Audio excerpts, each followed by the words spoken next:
Assalamualaikum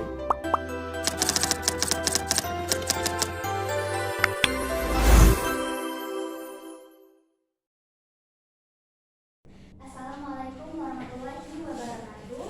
Waalaikumsalam warahmatullahi wabarakatuh. Selamat siang Ibu-ibu. Siang. Bagaimana kabarnya hari ini? Alhamdulillah baik. Sebelumnya izin Ibu-ibu, saya mau meminta waktunya sekitar 10-15 menit. Apakah bisa Ibu? Bisa. Sebelumnya perkenalkan, nama saya Selvi Oskarsari, mahasiswi Poltekkes Kemenkes Pangkal Pinang dari Prodi Gizi. Di sini saya akan mengadakan satuan acara penyuluhan dengan pokok bahasan kekurangan vitamin A, subpokok bahasan pencegahan dan penanggulangan kekurangan vitamin A dengan sasaran balita.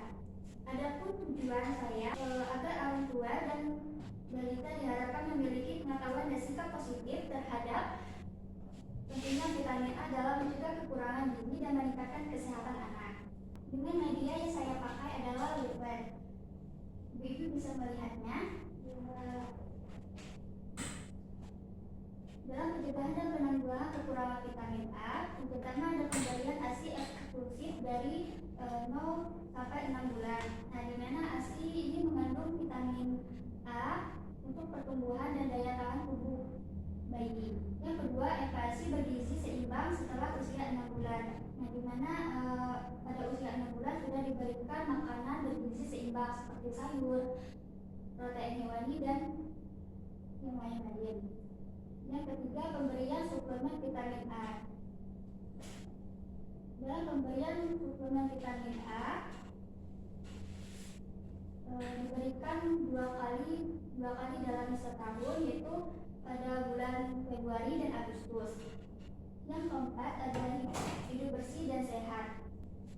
Contoh penerapan hidup bersih dan sehat untuk bayi agar terhindar dari infeksi untuk memperburuk kekurangan vitamin A. Pertama ada menjaga kebersihan makan. Pastikan MPASI dibuat dengan bahan yang bersih, dimasak dengan baik.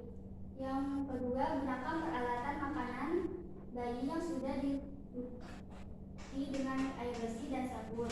Yang ketiga, hindari memberikan makanan yang sudah basi dan terkontaminasi. Yang kedua, menjaga kebersihan bayi. Sebelum bayi makan harus dicuci dulu tangannya dan juga untuk menyusui. Setelah itu, kalau kuku bayinya panjang dipotong terlebih dahulu. Yang ketiga, menjaga kebersihan lingkungan. Pastikan lantai dan tempat tidur dan peralatan bayi selalu bersih. Ketiga, hindari paparan asap rokok dan polusi udara untuk menghindari kekurangan vitamin A. Dalam penanggulangan segera bawa ke tenaga kesehatan. Nah, di mana bayi tersebut bila dia mengalami rabies atau sering sakit, segera dikonsultasikan ke tenaga kesehatan atau ke posyandu atau ke puskesmas.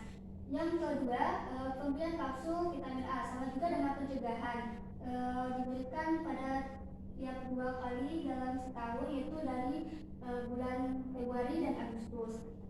Yang ketiga, perbaikan pola makan. Yang sudah saya contohkan di slide ini, setiap makan isi piringku bervariasi dengan aneka ragam pangan. 6-8 bulan, makanan itu berupa bubur halus dengan tekstur lembut yang mudah dicerna.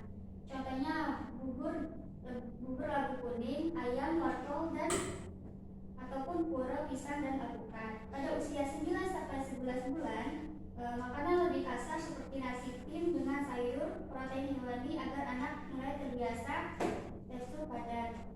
Pada usia 12-23 bulan, makanan itu sudah makanan keluarga dengan tekstur yang lebih padat. Nah, seperti nasi ataupun dengan lauk pauk yang sudah dipotong kecil-kecil. Pada usia 2-5 tahun, makanan sudah makanan keluarga, tapi bervariasi dengan aneka ragamanya. Bisa jadi misalnya contohnya dengan nasi itu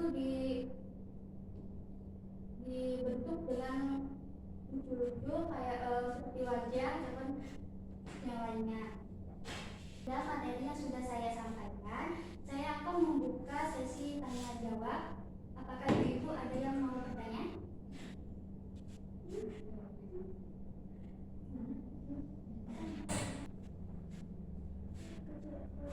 Nanya nih.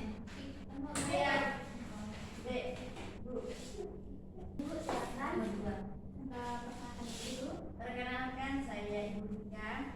Mau bertanya, apa yang harus dilakukan jika balita menunjukkan tanda-tanda kekurangan vitamin A seperti apa saja atau sering sakit-sakitan? Segera periksa ke tenaga kesehatan untuk mendapatkan konsultasi medis dan pemberian kapsul vitamin A jika diperlukan. Pertanyaan selanjutnya, apakah ada yang mau bertanya lagi? Saya, Bu. Ya. Pertanyaannya, kapan waktu pemberian kapsul vitamin A untuk balita dan di mana bisa mendapatkannya? Untuk kapsul vitamin A bisa diberikan pada usia 6-59 bulan sebanyak 2 kali dalam setahun. Di mana dalam 2 kali dalam setahun ini ada bulan dari Februari dan Agustus yang bisa didapatkan juga dengan dari posyandu ataupun puskesmas. Adapun materi yang sudah saya sampaikan, kesimpulannya adalah kekurangan vitamin A dapat dicegah dengan pemberian ASI eksklusif, MPASI bergizi, suplementasi vitamin A dan menjaga kebersihan makanan serta lingkungan jika balita mengalami gejala kekurangan vitamin A. Segera konsultasikan ke tenaga kesehatan dan memperbaiki pola makan dengan makanan kaya vitamin A. Orang tua dan pengasuh memiliki peran penting dalam memastikan anak tumbuh serta sehat dengan gizi seimbang. Untuk memastikan ibu-ibu sudah paham dengan materi yang sudah saya sampaikan, saya akan memberikan 2 pertanyaan.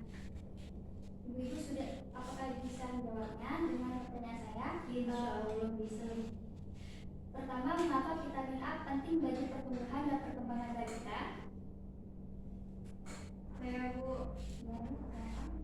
Vitamin A sangat penting bagi pertumbuhan dan perkembangan karena berperan dalam pertumbuhan fisik, perkembangan kecerdasan, serta meningkatkan daya tahan tubuh terhadap infeksi.